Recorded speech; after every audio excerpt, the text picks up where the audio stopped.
நேற்று cook with கோமாளியில் ஷபானாவோட பிஹேவியர் இட்ஸ் டோட்டலி ராங். எனக்கு வந்து சுத்தமாக பிடிக்கல.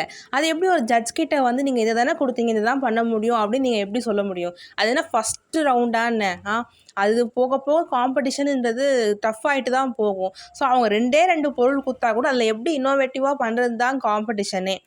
இதில் வந்து பார்த்தீங்கன்னா தாமு சார் மேலே ஒரு தப்புமே இல்லை. இவர் வந்து இந்த கமெண்ட்டை வந்து நிறைய பேருக்கு கொடுத்துருக்காரு. இந்த மாதிரி நிறைய பேர் இந்த எலிமினேஷன் வீக் அப்போ பார்த்தீங்கன்னா சிம்பிள் டிஷ்ஷாக செஞ்சுருப்பாங்க.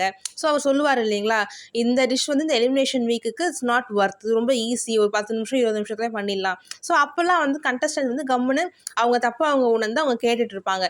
இங்கே வந்து ஷபானா வந்து நீங்கள் இந்த இன்க்ரீடியன்ட் தானே கொடுத்தீங்க, இதுதான் பண்ண முடியும்னு சொன்னது தான் அங்கே தப்பாக போச்சு.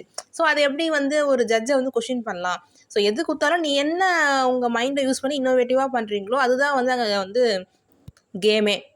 ஸோ அதுக்கப்புறம் பார்த்தீங்கன்னா தாமு அப்பா வந்து எல்லா இன்க்ரீடியன்ஸையும் வந்து படித்து காமிச்சார். ஸோ அப்போ வந்து பார்த்தீங்கன்னா அவங்க 3 இன்க்ரீடியன்ஸ் வந்து யூஸ் பண்ணல. ஓகேங்களா? ஸோ அவங்க யூஸ் பண்ணது சிக்கனே, ஒரு சிக்கன் தொக்கு, ரைஸ். இது வந்து ரொம்ப சிம்பிள் டிஷ் தான், அதுதான் வந்து அவங்க சொன்னாங்க. உடனே வந்து நம்ம ஷபானா எப்படி பேசிட்டாங்க. ஸோ இது கூட பரவாயில்லலாம். மாதம்பட்டி சார் வந்து அவரோட கமெண்ட்டை வந்து சொல்ல வராரு. அப்போ ஷபானா இல்லை போதும், இதுவே போதும், இதுதான் நல்லா இல்லைன்ட்டிங்களே அப்படின்றாங்க. இதெல்லாம் என்னங்க ஒரு பிஹேவியர்? இல்லை நான் கேட்குறேன், இப்போ ஒரு வேளை வந்து உங்கள் டிஷ் வந்து சூப்பராக இருக்குது அப்படின்னு வச்சுக்கோங்களேன். 2 ஜட்ஜ் வந்து கமெண்ட் சொல்கிறாங்க. 3ஆவது ஜட்ஜ் சொல்லும் போது இல்லை போதும், இல்லை டிஷ்ஷு சூப்பராக இருக்குன்னு சொல்லிட்டீங்களே, எதுக்கு கமெண்ட் சொல்கிறீங்கன்னு சொல்லிடுவீங்களா என்ன?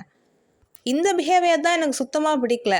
அது ஒரு டிஷ்ஷு நீங்கள் பண்ணுறீங்க அப்படின்னா அதுக்கு வந்து கமெண்ட் சொல்ல தான் செய்வாங்க.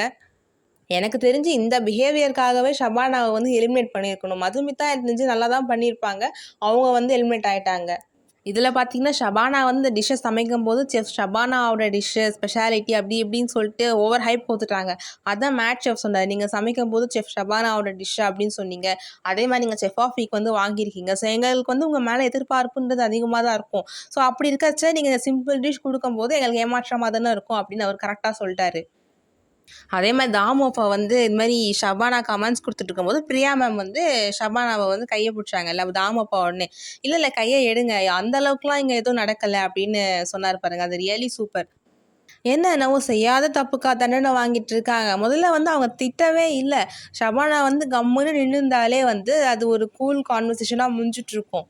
ஷபானா தேவையில்லாமல் வாயை விட்டதால தான் இவ்வளோ பிரச்சனையே. ஸோ இதுக்கப்புறமாச்சும் ஷபானா வந்து ஜட்ஜஸ் கமெண்ட்ஸ் கொடுக்கும்போது ரெஸ்பெக்ட்ஃபுல்லாக நடந்துப்பாங்கன்னு நினைக்கிறேன். பார்ப்போம். ஓகே கைஸ், உங்கள் கருத்துக்களை கமெண்ட் செக்ஷனில் ஷேர் பண்ணுங்கள்.